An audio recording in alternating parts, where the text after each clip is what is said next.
High বন্ধুরা, আমি একটা গিজার দেখতে এসেছি। গিজারটা জল গরম হচ্ছে না আর প্রেশারটাও খুব কম আছে। নিশ্চয়ই আমার মনে হচ্ছে যে জাম হয়ে গেছে। তাহলে এই অন করে দিয়েছি, জল পড়ছে। এবার ঠান্ডা জলটাকে মিক্স করব।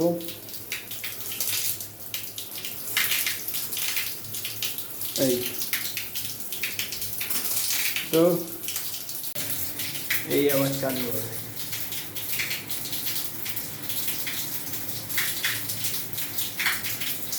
এটা কলের অ্যাঙ্গুলার আছে।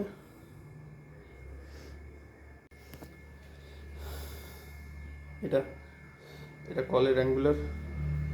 এই ভাল্বটা খারাপ আছে, এই জন্য জলটা প্রেশার আসছিল না।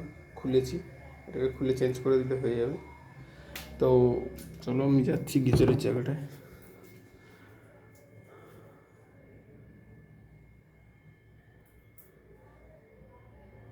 ওই যে গিজারের এই জায়গাটা এটা লাগানো ছিল, এখন এটা লাগানো ছিল,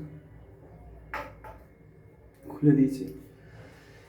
তো এখন লাইন দিয়েছি, জ্বলছে। জলটা পড়ছে কিনা, গরম জল, এই যে গরম জলের পাইপ। এই এটা দেখছেন, এই ভাল্বটা, এই ভাল্বটাও খারাপ আছে, জলের প্রেশারটা কম আসছে নিচে। দেখিয়ে দিচ্ছি, এটা ঠান্ডা জলের জায়গাটা।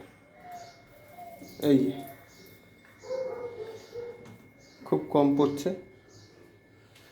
আওয়াজও হচ্ছে ভাইব্রেশনের মতো,